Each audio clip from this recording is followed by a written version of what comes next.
नमस्कार मित्रांनो, आपण जे काही धार्मिक विधी किंवा उपाययोजना या बाबतीत विचार जेव्हा केला जातो तेव्हा तो विधी शास्त्र मर्यादेमध्ये आहे का, शास्त्रानुसार तो विधी केला जातो का, शास्त्रात त्याचा प्रयोग उपलब्ध आहे का, या विषयाची माहिती असणं आणि त्यानुसार तो प्रयोग करणं आणि त्यानुसार फलप्राप्ती होणं अपेक्षित असतं. म्हणजेच एकूण जो प्रयोग आहे शास्त्र मर्यादेनुसार होतोय का हा विषय जाणून घेतला पाहिजे, ती मर्यादा राखून ठेवली पाहिजे आणि परिस्थिती समसुधार त्यामध्ये होत असेल पण त्याला शास्त्राची अनुमती आहे का हा विषयही चिंतनात घेतला पाहिजे. जेव्हा धार्मिक विधी केले जातात तेव्हा जे मंडलाची मांडणी असते, जे काही मंडल असतील, यंत्र असतील, ते शास्त्र प्रमाणभूत मांडले गेले का हा विषय महत्त्वाचा आहे. मूळ विषय असा की सर्वतोभद्र मंडल असेल, अनेक मंडल असतात, त्यांचे रंग, त्यांची आकृती, त्यांचे प्रमाण हे शास्त्रानुसार ठरलेले आहेत. त्यानुसार ती मांडणी केली काय. बहुतांशी असं बघितलं जातं की परिधी सत्व रजत तम याशिवाय सर्वतोभद्र मांडलं जातं. केवळ एक कला दर्शन करायचं, आकर्षक दिसावं यासाठी ती आकर्षणा अंगभूत मांडलेली मांडलीला शास्त्र आधार आहे का हे तपासणं गरजेचं आहे.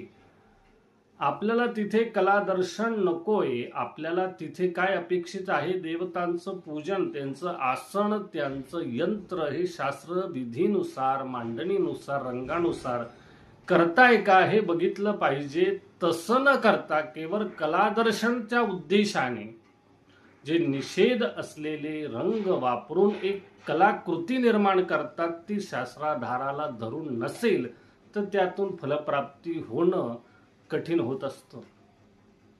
हा विषय चिंतनात घेतला पाहिजे, यामध्ये सुधार केला पाहिजे.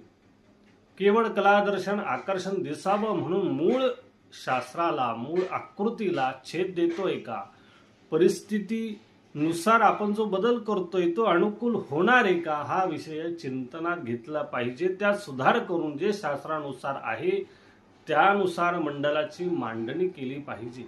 कलादर्शन करण्याचे अनेक माध्यम उपलब्ध आहेत, त्यानुसार तुम्ही करा, परंतु मूळ आकृतीला, मूळ मांडणीला एक प्रकारचा विषय देऊन वेगळीच कलाकृतीचं दर्शन करू नये. अशा प्रकारचा विषय शास्त्र मर्यादेत राहत नाही, फलप्राप्ती होणं कठीण होत असतं. त्यापुढे अशा विधींनुसार फलप्राप्ती होणं आणि अधःपतन होणं हे नाशाला कारणीभूत असतं. कारण मूळ कृतीला तुम्ही जेव्हा छेद देतात तेव्हा ती फलप्राप्ती नसून अधःपतनाला कारणीभूत ठरणारी कृती ठरत असते. एवढं मात्र लक्षात घेतलं पाहिजे. जे शास्त्रानुसार आहे ते नियम अनुकूल असतात, अलौकिक असतात, त्यामध्ये बदल करणं आणि काल सुसंगत या गोष्टी करणं हे अपेक्षित आपण आता सद्य परिस्थितीत ठेवतो, पण तत्सम त्यालाही शास्त्र आधार आवश्यक आहे, तो आपण बघितला पाहिजे. त्यानुसार कर्म केलं पाहिजे. आणि शास्त्र नियम हे त्रिकालाबाधित असतात. त्रिकाळी सत्य त्याला शास्त्र म्हणतात. आणि भगवंताने भगवद्गीतेमध्ये सांगितलं, अन्य उपाय मार्गाने जाणं, आपल्याला कर्म करणं अशक्य होत असेल तर शास्त्रानुसार कर्म कर, ते तुला अभिप्रेत असणार आहे आणि त्यातून कल्याण आहे. म्हणून मर्यादा इतकी आहे की तुम्ही अर्चन करत असताना अर्चकाचीही जाणीव आहे की हे केवळ कलादर्शन आहे की पूजेचा अनुक्रमाला अनुकूल आहे का हा विषय चिंतनात घेतला पाहिजे. त्यानुसार धार्मिक विधींबाबतीत गांभीर्याने या गोष्टींवर लक्ष दिलं पाहिजे.